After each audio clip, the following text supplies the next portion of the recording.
William Morrow and Harper Audio present Queen Charlotte.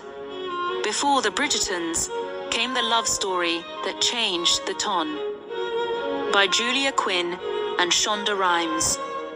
Performed by Natalie Simpson.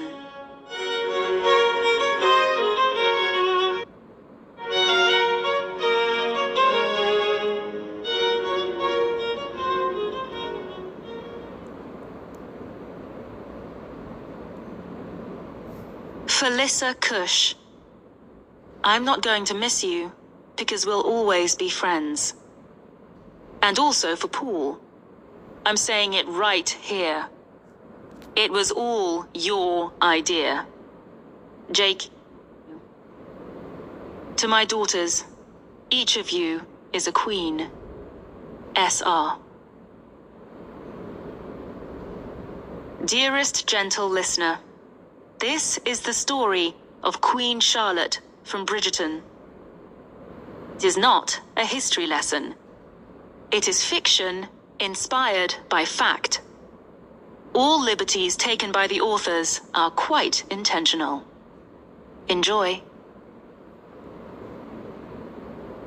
Dearest gentle listener, this coldest time of year has become that much colder with the sad news of the death of the Princess Royal. Granddaughter of our dear King George III and Queen Charlotte died in childbirth along with her baby. And while our hearts grieve for the loss of the Princess Royal, our heads grieve more for the future of the monarchy itself. For the crown now has a crisis on its hands. A crisis one can only imagine that Queen Charlotte must find galling after ruling over the matchmaking efforts of the Ton and the marriage mart with such an iron fist. This author and all of England can only hope Queen Charlotte finally turns her matchmaking energies onto her own family.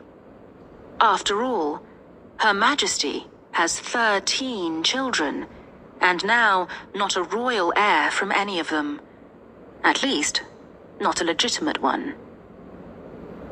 It causes one to wonder, is the Queen's knowledge of how to make a good marriage nothing but talk? Lady Whistledown's Society Papers, 10th of November, 1817. 56 years earlier. Charlotte. Essex, England, the London Road. 8th of September, 1761. Like all members of the German aristocracy, Princess Sophia Charlotte of Mecklenburg-Strelitz was in possession of a great many names. Sophia for her maternal grandmother, Sophia Albertine of Urbach, a countess by birth and a duchess by marriage. Charlotte for her father, Charles Louis Frederick of Mecklenburg-Strelitz, who was born a second son and had died before he could assume the position of head of the family.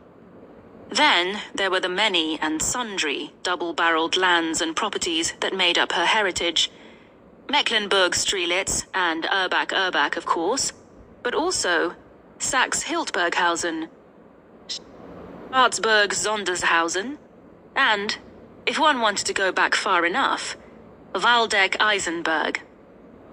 She enjoyed all of her names, and she was proud of every last one. But the one she liked best was Lottie. Lottie. It was the simplest of the bunch, but that wasn't why she liked it. Her tastes rarely ran to the simple, after all. She liked her wigs tall and her dresses grand, and she was quite certain no one in her household appreciated the complexities of music or art as keenly as she did. She was not a simple creature. She was not. But she liked being called Lottie. She liked it because hardly anyone ever used it. You had to know her to call her Lottie. You had to know, for example, that in spring, her favorite dessert was raspberry apricot torte. Sample complete. Ready to continue?